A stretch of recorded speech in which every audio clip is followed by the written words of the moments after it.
everyone, it's Brian with GreyWolf Towers again. So this one is the Sapphire Teardown and repasting of thermal paste. Now, just so you know, I ran this on Furmark and Unigen Heaven. It scored a 95.1 on the FPS, the lowest of all 5 of them, of the same ones that I got. It was kind of disappointing. On top of that, the fans were ramped up to 128%. That is way high. And the temp was still sitting at over 80 degrees. It was hitting 82 and 83 degrees. So when I stopped it from Furmark, I switched over to Unigen Heaven to run the benchmark like I was doing with all of them. And a little while into the Unigen run, it actually rebooted the computer. And that's usually a sign of the GPU overheating and doing a thermal shutdown. So what I'm going to do is I'm going to tear this card apart, check it, make sure the thermal pads are in good shape. If I have to, I'll replace them, but I only have thicker 1.5mm pads and I don't know how thick these pads are. And then I'm going to repaste the thermal paste and we'll see how it does. So let's get started. Just a quick look at it before we do get started though. It is a dual fan card, dual slot. The I/O is 2 display ports, 2 HDMIs, and a DVI. It does have a nice backplate to it. It also has a pretty nice looking shroud and fan setup, and it has sapphire and silver. It does take an 8-pin. My understanding is a 6-pin will still power it and run it effectively.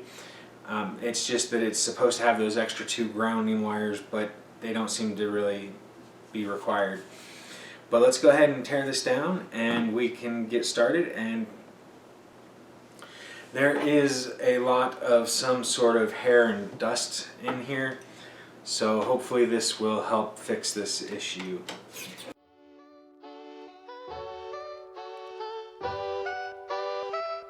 Now, unlike our 1060, which is from MSI, I do not see any void if tampered with stickers. It's like the EVGA card was. Now that one may have had its removed because it's considerably older of a card. It may have been removed beforehand. But this one doesn't have one, so either these were removed for new thermal paste or Sapphire doesn't do the void if warranty void if opened stickers.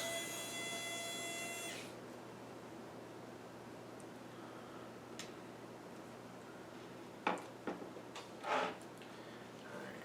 here we go. Well, that didn't break apart the way I intended, but it'll work.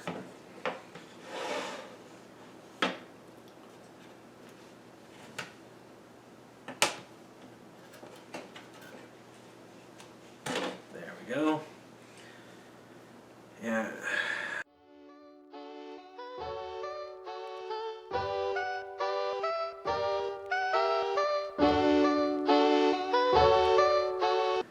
So, let's see.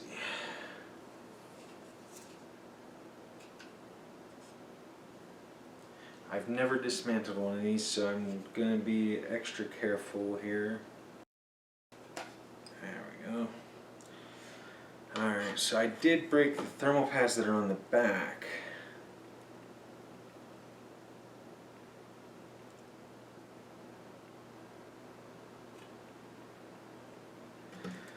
These are kind of fragile. Let's see. But I think they survived enough intact. Go. There we are.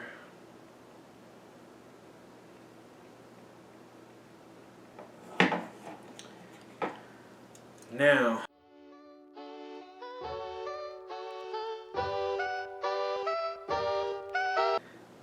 with this I can see a bunch of oily fuzz, and that's usually an indicator of it being in an industrial area such as a miner's warehouse where it's been with a bunch of other cards and running 24/7.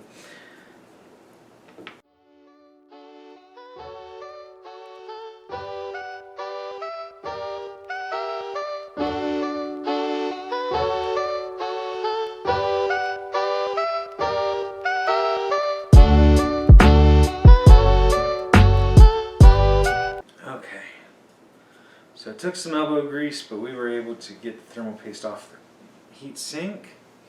Now for the card. So now for the card, we're gonna brush the dirt and dust off.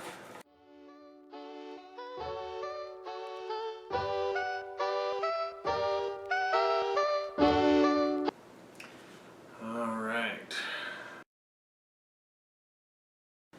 And this is so dry that it's just crumbling right off. Now, I'm just gonna wipe this down.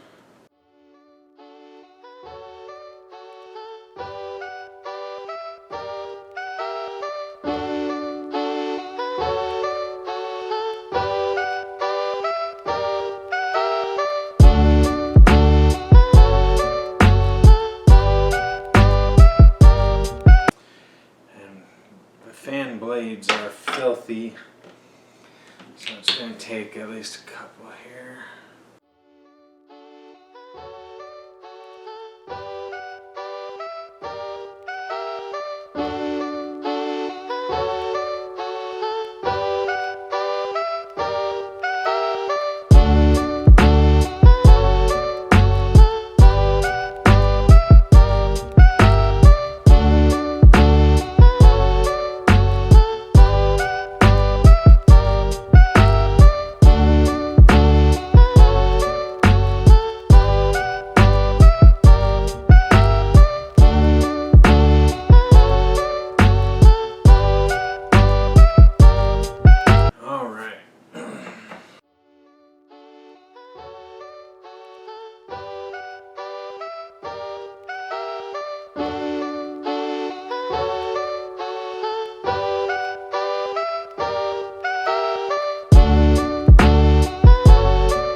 Final step here.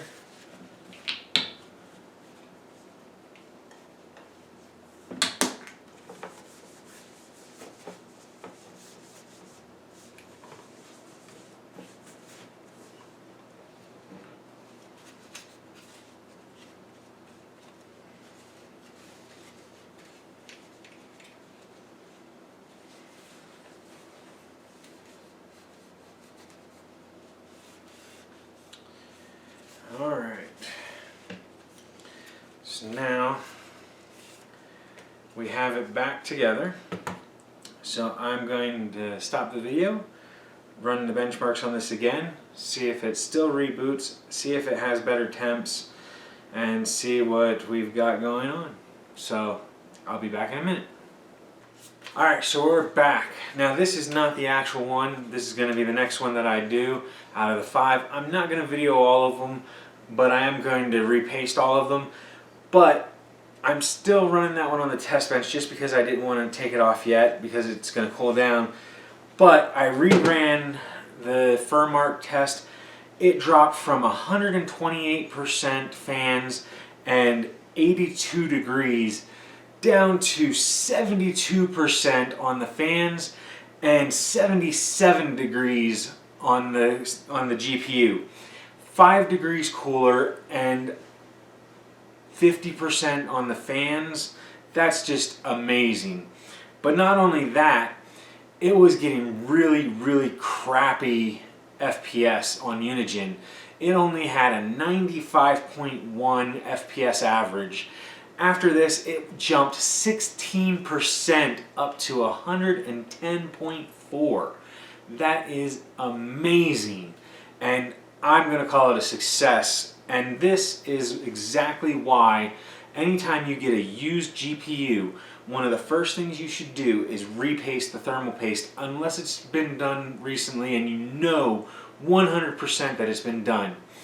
A prime example is any GPU that I sell that's used, I'm going to redo the thermal paste. Just going to do it for you. It doesn't matter. So if you buy from me, it's either a brand new GPU, which means brand new thermal paste, or it's going to be brand new thermal paste on a used GPU for me to refurbish them, because essentially it's, you know, seller refurbished when I refurbish them, but I pull them apart, I replace fans that need to be replaced if they're dead, I, you know, clean all the ports, I clean all the fans, I clean everything down, and then I re-thermal paste it.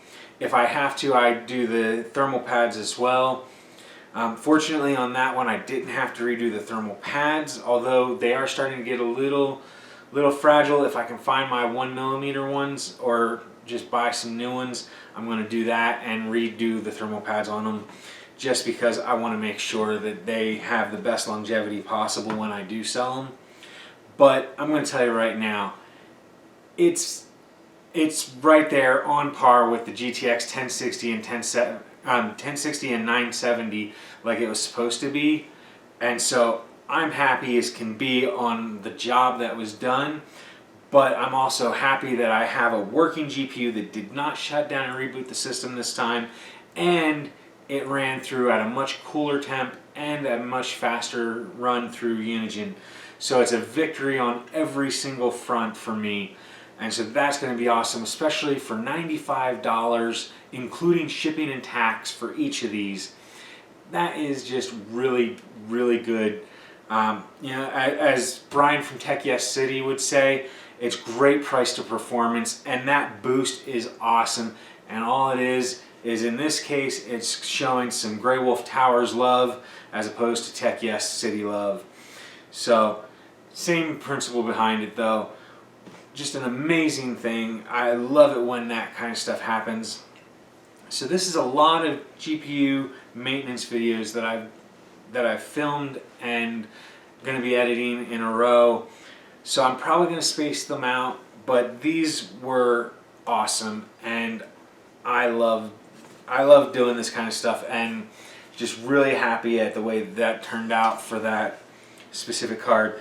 I have noticed that a few of these have the Nitro logo, but I think one or two of them don't.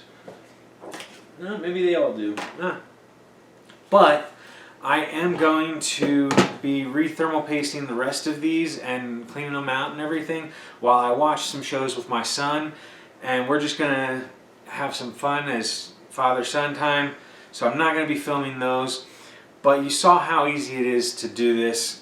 If you don't feel comfortable doing it yourself, I'll do it for you if you want.